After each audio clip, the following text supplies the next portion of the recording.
Uh, Welcome to the lecture of active and passive fire protection system. आज हम लोग जो पढ़ेंगे वो एक्टिव और पैसिव फायर प्रोटेक्शन सिस्टम रहे इसके बारे में समझने का कोशिश करेंगे। एक्टिव फायर फाइटिंग सिस्टम में दो टाइप के होते हैं, एक एक्टिव होता है और एक पैसिव होता है। एक्टिव होता है वो जो, जैसे हमने फायर एक्सटिंग्विशर का एग्जांपल दिया, हमने वाटर हाइड्रेंट दिखाया था आपको, है ना। तो ये सारे एक्टिव सिस्टम में आते हैं। जो आपका फायर लगने के बाद ये एक्टिव होते हैं और इनको ऑपरेट किया जाता है। पैसिव सिस्टम क्या होते हैं? जो ऑलरेडी इनबिल्ड होते हैं, जो मकान बनाते समय, बिल्डिंग बनाते समय इनबिल्ड सिस्टम होते हैं, जो आपको फायर को रोकता है, रिटार्ड करता है। और ये फायर होने का कंडीशन को रोकता है, या फिर फायर जब हो जाता है तो उसको स्प्रेड होने से रोकता है। इसको कोई ऑपरेट नहीं किया जाता है। पैसिव सिस्टम इनबिल्ड होता है। मान लीजिए आपका जैसे फायर प्रूफ वॉल है, फायर प्रूफ डोर है, तो ये सारा इनबिल्ड सिस्टम है जो पैसिव सिस्टम है। और आपका फायर एक्सटिंग्विशर हो गया, ये एक्टिव सिस्टम हो गया। इसको हम ऑपरेट करते हैं, जब फायर लग जाता है तो ऑपरेट किया जाता है। तो दोनों में डिफरेंस बेसिक ये है कि एक्टिव सिस्टम को ऑपरेट किया जाता है, फायर लगने के बाद इसको एक्टिव किया जाता है। पैसिव सिस्टम हमेशा रहता है। बिल्डिंग जब बनाते समय ही उसको, बिल्डिंग के कंस्ट्रक्शन में वो मटेरियल यूज़ किया जाता है जिससे आग नहीं लगे या आग नहीं फैले। ओके, तो विल मूव फॉरवर्ड। डेफिनेशंस अगर समझेंगे फायर प्रोटेक्शन सिस्टम का, तो it refers to the ability, building ability to detect, withstand, prevent and reduce any damage caused by a sudden or unexpected fire, whether man-made or non-man-made। कहने का मतलब ये है कि फायर प्रोटेक्शन सिस्टम का वो है जिसका एबिलिटी है कि टू डिटेक्ट, विथस्टैंड, पहचानना, और विथस्टैंड करना या रोकना damage caused by fire. Fire से जो डैमेज हो रहा है उसको फायर प्रोटेक्शन सिस्टम का काम है कि रोकना, उससे बचाना। तो बेसिक फायर प्रोटेक्शन सिस्टम का ये फंक्शन है। ये दो टाइप के होंगे, एक्टिव और passive. Passive fire protection system inbuilt होंगे, जैसा मैंने पहले बताया, इनबिल्ड होंगे, स्ट्रक्चर के अंदर होंगे। इसमें आपका मटेरियल ऐसा यूज़ किया जाएगा बिल्डिंग बनाते समय ताकि वो फायर नहीं पकड़े, या फायर पकड़े तो वो स्प्रेड नहीं हो। इसमें आपका वॉल होगा, इसमें आपका डोर होगा, इसमें आपका जो वायरिंग होगा, सारा का मटेरियल ऐसा यूज़ किया जाएगा कि फायर लगने के सिचुएशन में वो स्प्रेड नहीं हो, फैले नहीं, या फायर को फैलने में वो रुकावट आए। तो ये बेसिकली मटेरियल, जब बिल्डिंग बनाते समय तभी का मटेरियल हम ऐसा चॉइस करेंगे कि हमारा बिल्डिंग पैसिव फायर प्रोटेक्टेड रहे। अभी हम अगर पूछते हैं कि एम क्या है पैसिव फायर प्रोटेक्शन सिस्टम का, so these materials are used within the construction of the building. ये मटेरियल कंस्ट्रक्शन के टाइम ही यूज़ हुआ रहता है। Contains the growth and contains the growth and spread of fire. Fire का spread और growth को रोकता है। Reduce the amount of damage of the building, damage of the building infected by the fire. Damage, जो building को damage हो रहा है उसको रोकता है। Delay the collapse of the building structure, delay करता है। जो बिल्डिंग मान लीजिए सडन कोलैप्स हो सकता था, आग लगते के साथ तुरंत गिर सकता था, उसको उसमें देरी करता है। मान लीजिए कोई बिल्डिंग है जिसमें आग लग गया है और वो उसमें मान लीजिए आपको आग लगते के साथ वो कोलैप्स हो जाता है, तो दुर्घटना बहुत बड़ा होगा, क्योंकि हम लोगों को टाइम नहीं मिलेगा लोगों को बाहर निकालने का। अगर वो building fire protected, passive fire protected material से बना होगा तो हो सकता है वो बिल्डिंग का कोलैप्स होने में टाइम लगे और तब तक हम लोगों को बाहर निकाल सकें। तो पैसिव फायर प्रोटेक्शन सिस्टम का तीसरा फंक्शन क्या है कि डिले करता है कोलैप्स को। चौथा उसका एम क्या है पैसिव फायर प्रोटेक्शन सिस्टम का, reduce the possible life and health risk of the building occupant and fire fighter.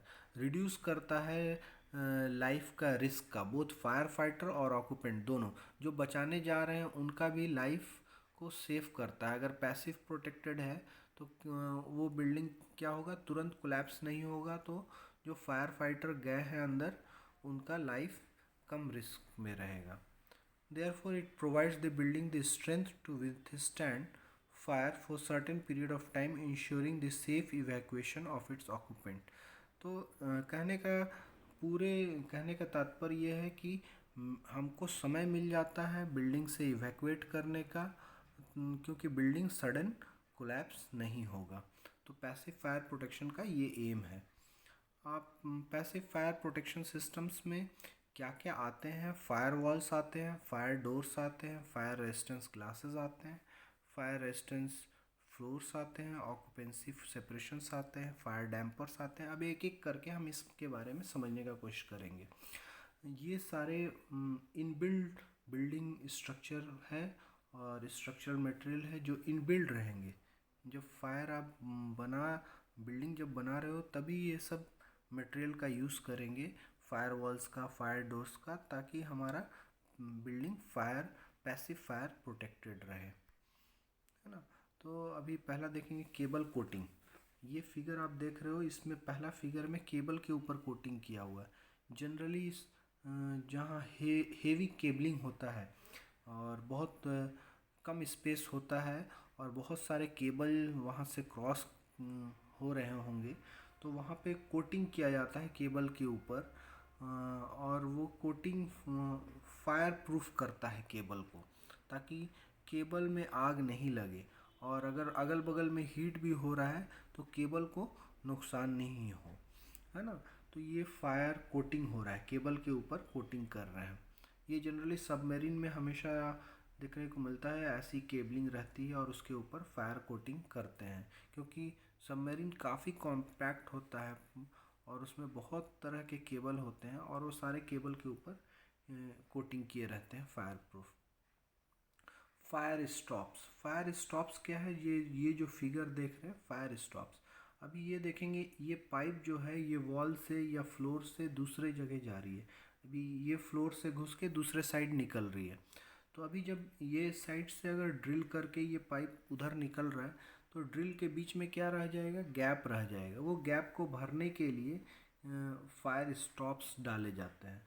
तो आप अगर जूम करके ये इमेज पे देखोगे तो ये पाइप इधर से इधर जा रहा है, एक वॉल से दूसरे तरफ जा रहा है, लेकिन ये जो चारों तरफ पाइप के चारों तरफ एक तरह का सीलेंट लगाया जा रहा है, उसको स्टॉप बोला जाता है। तो ये सील कर दिया गया। सील क्यों किया जाता है, इसलिए किया जाता है, मान लीजिए उस साइड में आग लगा तो उसका धुआं इस साइड नहीं आए, क्योंकि पाइप एक साइड से दूसरे साइड जा रहा है, तो एक साइड में आग लगेगा तो दूसरे साइड उसका हीट, उसका स्मोक दूसरे के साइड नहीं आए, इसलिए फायर स्टॉप्स डाले जाते हैं जहाँ भी पाइप क्रॉसिंग होता है वॉल से या फ्लोर से।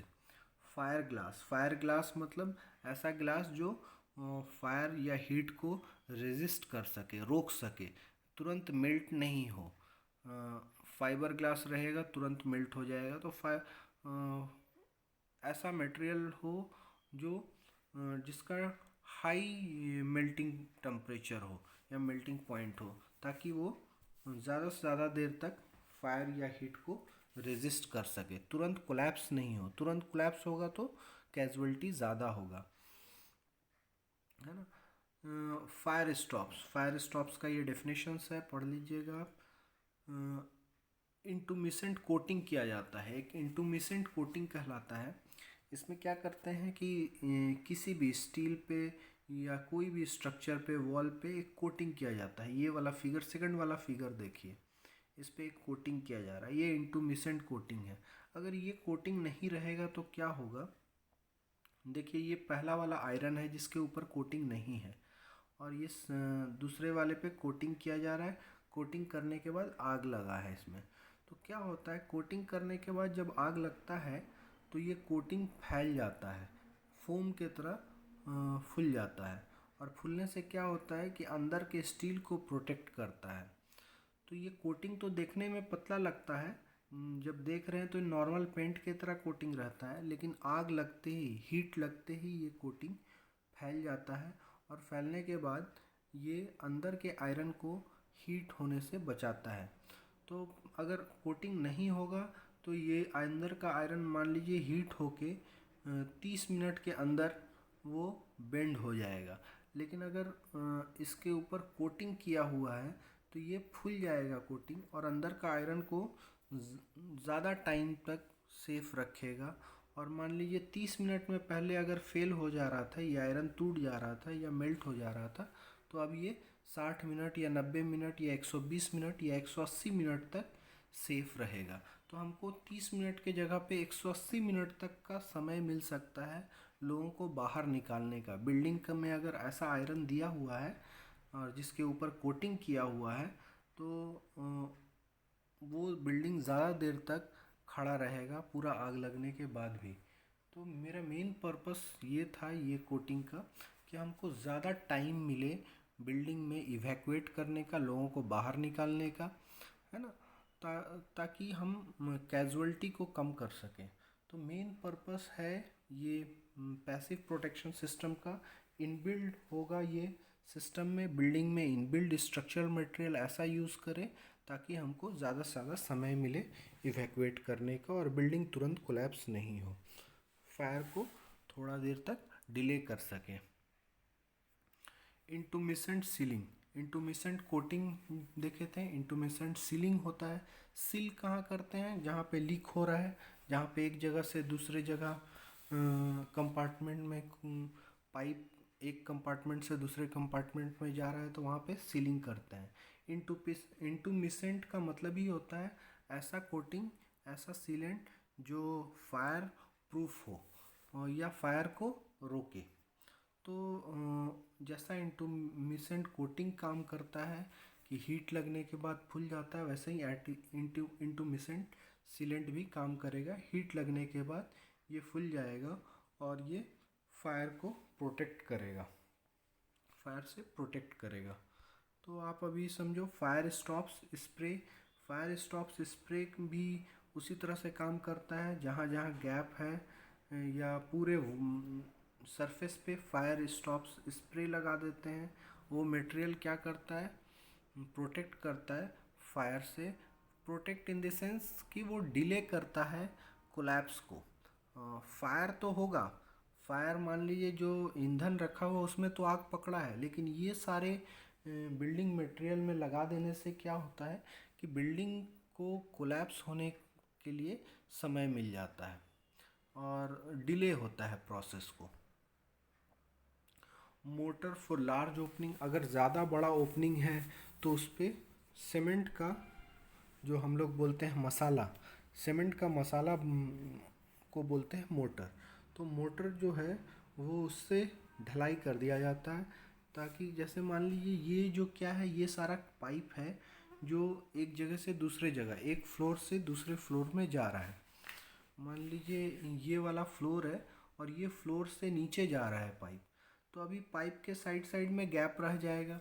उस गैप से क्या होगा कि अगर नीचे वाले फ्लोर में आग लगा तो ऊपर वाले फ्लोर में भी धुआं और आग तुरंत आ जाएगा। तो उससे बचाना है ऊपर वाले फ्लोर को, तो पूरे ऊपर वाले फ्लोर को पाइप पास करने के बाद ढलाई कर दीजिए। ढलाई से सारा जो गैप है वो क्लोज कर दीजिए। तो हमेशा ओपनिंग्स को क्लोज करना है बिल्डिंग बनाते समय, ताकि एक कंपार्टमेंट में आग लगे तो दूसरे कंपार्टमेंट को इम्पैक्ट नहीं हो। पुट्टी पैड्स, पुट्टी पैड्स क्या होता है, इलेक्ट्रिकल बॉक्स है, इलेक्ट्रिकल कोई भी इक्विपमेंट है उसके पीछे में पैड लगाया जाता है, उसको जो फायर से प्रोटेक्ट करता है, जो हीट रेजिस्टेंट होता है। और ये आपको इलेक्ट्रिकल इक्विपमेंट को सेफ रखेगा। वॉल पे अगर कोई हीट हो रहा है तो वो डायरेक्ट इलेक्ट्रिकल इक्विपमेंट पे हीट ट्रांसफ़र नहीं होगा। तो ये पुट्टी पैड्स भी बिल्डिंग बनाते समय या इक्विपमेंट लगाते समय कम इंडस्ट्री में यूज़ होता है। नेक्स्ट इंसर्ट्स भी पुट्टी पैड के तरह ही है, इलेक्ट्रिकल बॉक्स के पीछे में डालते हैं। पिलोज है for active opening, reusable, non sealant required, जहाँ पे सीलेंट नहीं लगा सकते हैं और ओपनिंग है वहाँ पे ये बंद करने के लिए ये एक तरह से पैकिंग है, पैकिंग डाल के बंद करते हैं।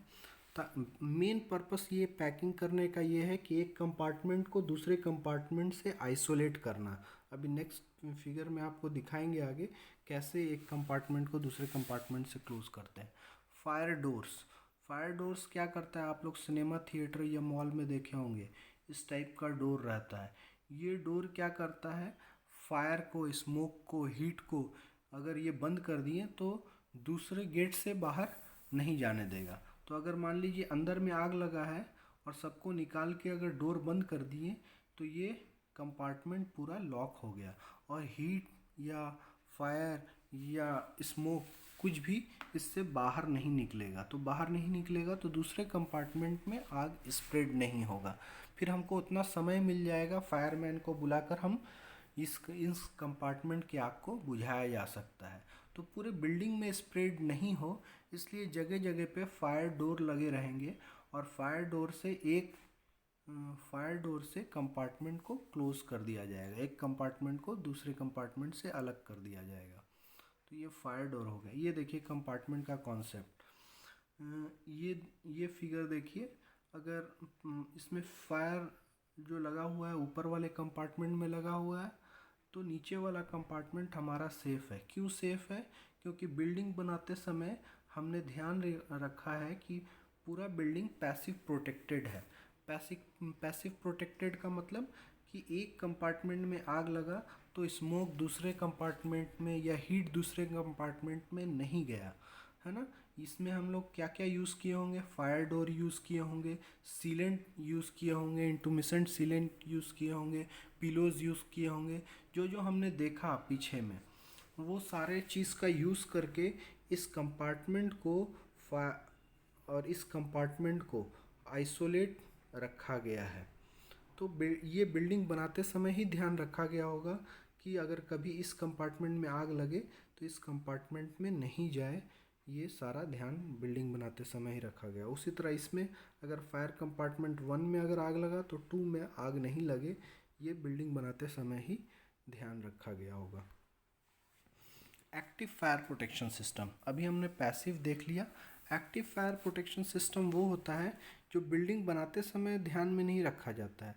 जो जब बिल्डिंग में आग लग गया तो आप क्या प्रिकॉशन लोगे आग को बचाने के लिए या आग को स्प्रेड होने से रोकने के लिए। तो इसमें आपका आ गया एक्सटिंग्विशर, आ गया स्प्रिंकलर सिस्टम, आ गया, है ना। आपका जो हाइड्रेंट सिस्टम हो गया, जो होज वाला सारा सिस्टम हम लोगों ने देखा था वो सारा सिस्टम हो गया। तो ये सब सिस्टम जब आग लग गया तब बचाने के लिए काम आएगा। तो ये एक्टिव फायर प्रोटेक्शन सिस्टम हो गया। अभी एक्टिव फायर प्रोटेक्शन सिस्टम में दो टाइप के हो गए, वाटर बेस्ड और गैस बेस्ड। वाटर बेस्ड में हमने क्या देखा था उस दिन, होज नोज़ल जो हाइड्रेंट वाले सिस्टम थे वो पानी वाले सिस्टम जो हम लोगों ने देखा था वो water based fire protection system था। ये दोनों एक्टिव फायर प्रोटेक्शन सिस्टम का भी बात हो रहा है ना। तो ये वाटर बेस्ड हो गए और दूसरा गैस बेस्ड। गैस बेस्ड क्या होता है, जैसे फायर एक्सटिंग्विशर। तो फायर एक्सटिंग्विशर हो गया गैस बेस्ड और वाटर बेस्ड में हो गया आपके हाइड्रेंट सिस्टम। तो ये दो हो गए एक्टिव फायर प्रोटेक्शन के type. Water based fire system में बहुत सारे टाइप हो गए। हाइड्रेंट सिस्टम जो हम लोगों ने कॉलेज में देखा था, वेट राइजर सिस्टम जो ऊपर में टंकी रहेगा और नीचे पूरा पाइप के थ्रू पानी आएगी, वो वेट राइजर सिस्टम।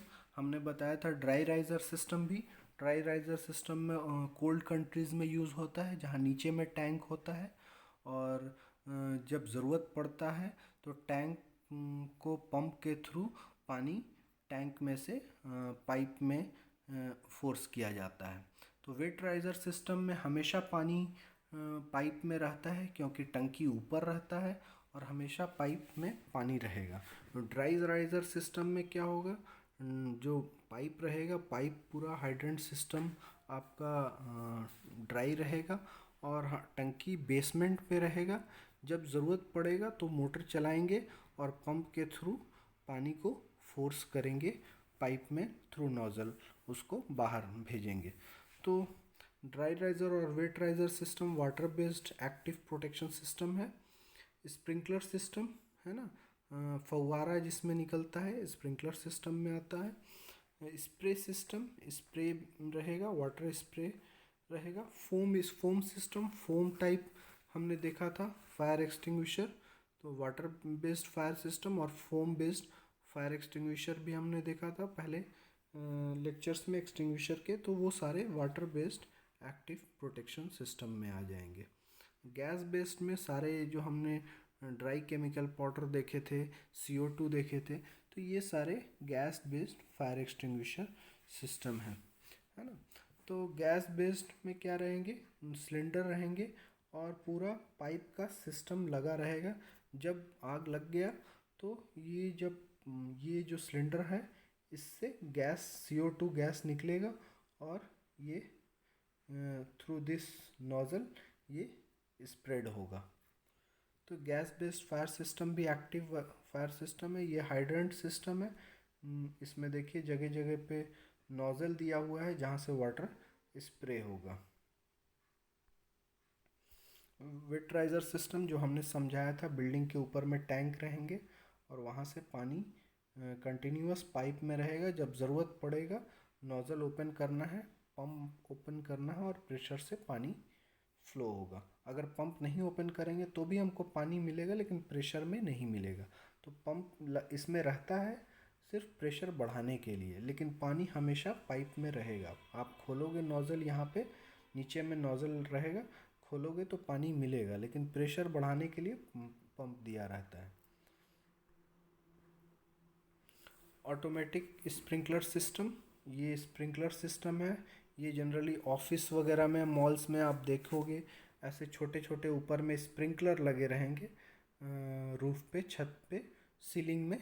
और कभी अगर आग लगती है तो ये स्प्रिंकलर इसके साथ सेंसर लगे रहते हैं, वो ऑटोमेटिक डिटेक्ट कर लेगा कि हाँ आग लग गया है, या स्मोक डिटेक्टर लगे रहेंगे, ऑटोमेटिक स्मोक डिटेक्ट करेगा और उसके हिसाब से वो जहाँ पे स्मोक डिटेक्ट करेगा उस एरिया में स्प्रिंकल होने लगेगा। पानी इस नोज़ल से, स्प्रिंकलर से बाहर आएगा फव्वारा के शेप में और उस एरिया के में आग को बुझाने में मदद करेगा। तो ये स्प्रिंकलर सिस्टम हो गया। Spray jacket for LPG bullet tank, ये LPG टैंक है, इसके चारों तरफ ऐसा पूरा सिस्टम बना हुआ है पानी का। और कभी भी अगर आग लगता है तो ये पूरा पानी का स्प्रिंकलर सिस्टम बना हुआ है, ये स्प्रिंकल करना चालू कर देगा इस टैंक के ऊपर। तो ये LPG का टैंक है, उसके ऊपर ये रेड कलर का है, ये पूरा पानी का जैकेट एक तरह से डाला हुआ है, जैकेट के शेप में पूरा ऊपर में कवच है पानी का। ये देखिए इसमें भी वैसा ही है, ये LPG का टैंक है, गोल स्फेरिकल टैंक है। और इस टैंक के चारों तरफ देखेंगे ये रेड कलर का पतला पतला पाइप है, उसमें पानी कंटिन्यूअस फोर्स में घूम रहा है। और जब भी अगर आग लगती है तो ये पानी स्प्रे करना चालू कर देगा टैंक के ऊपर। सेम ये देखिए सिलेंड्रिकल टैंक है, इसके चारों तरफ पाइप है रेड कलर का। तो टोटल फायर प्रोटेक्शन में हमारा क्या क्या सिस्टम आएगा, स्प्रिंकलर सिस्टम। तो अगर पूछता है एग्ज़ाम में टोटल फायर प्रोटेक्शन में क्या क्या आएगा, तो आपको लिखना होगा sprinkler system, detection alarm, alarm रहना ज़रूरी है टोटल फायर प्रोटेक्शन चाहिए। तो सप्रेशन मतलब आपको फायर एक्सटिंग्विशर चाहिए, स्मोक फायर डैम्पर्स चाहिए, स्मोक फायर डोर्स चाहिए, फायर वॉल चाहिए, एजुकेशन चाहिए। एजुकेशन मतलब अवेयरनेस, लोगों को बताना होगा, अवेयर करना होगा। है ना। अगर फायर एक्सटिंग्विशर लगा हुआ है लेकिन किसी को चलाने ही नहीं आता है तो क्या फ़ायदा वैसा एक्सटिंग्विशर का।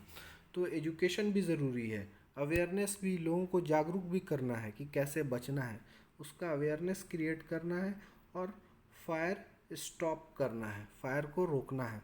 तो टोटल फायर प्रोटेक्शन सिस्टम, मतलब टोटल अगर फायर प्रोटेक्ट करना है तो ये सारा चीज़ होना चाहिए टोटल फायर प्रोटेक्शन के लिए। आई होप कि आपको active fire protection, passive fire protection के बीच का डिफरेंस पता चल गया होगा। ये काफ़ी कॉमन क्वेश्चन है एग्ज़ाम्स और इंटरव्यू के लिए, और इसके एग्जांपल्स के साथ आप इस आंसर लिखोगे अगर डिफरेंशिएट आता है एक्टिव और पैसिव फायर प्रोटेक्शन पे। Okay, thank you.